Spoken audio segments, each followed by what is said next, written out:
Hello friends नमस्कार जय जगन्नाथ। सुभद्रा योजना को नहीं आसला बहुत बड़ घोषणा। सुभद्रा योजना मिल 10,000 टका लेखाएं टंका। तो देखो सुभद्रा योजना क्यों मानक मिल 10,000 टका लेखाएं टंका एवं चतुर्थ किस्ती केवे मिल। तो यह देखिए वीडियो को प्रथम शेष पर्यटन देखूँ संपूर्ण अपडेट वीडियो मुझे जनईदेवी। तो वीडियो को प्रथम शेष पर्यटन देखी नि जदि आपने चैनल नुआ आसती चैनल को लाइक कमेंट शेयर और सब्सक्राइब करूँ। देखो आम संपूर्ण अपडेट जनइबा। देखो आपने सुभद्रा योजना तृतीय किस्ती पाई सारी। तृतीय किस्ती 5,000 लेखाएं वर्ष को 2 थर लेखाएं। तो आपने 3 थर पाई जहाँकि 15,000 टका पाई सारी तृतीय किस्ती। तो बर्तमान आप चतुर्थ किस्ती रहा। तो चतुर्थ किस्ती केवे पाइबे आपने जानते।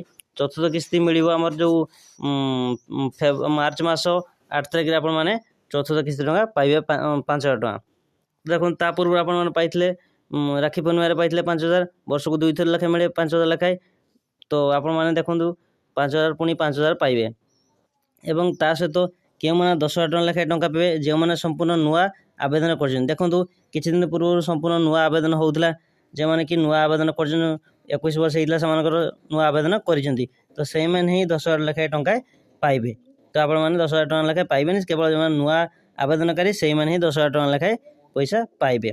सुभद्रा योजना से नाम आसी एवं चतुर्थ किस्ती केवल पाइबे क्यों मैंने जो मैंने तृतीय किस्ती पाई से ही चतुर्थ किस्ती पाइबे। से 10,000 पाइबे 5,000 लेखाएं पाइबे केवे पाइबे ना महिला दिवस मार्च 8 रे पाइबे। तो देखो संपूर्ण अपडेट जानिले जदि वीडियो आपको भल लगता है वीडियो को लाइक कमेंट शेयर और सब्सक्राइब कर दियंतु।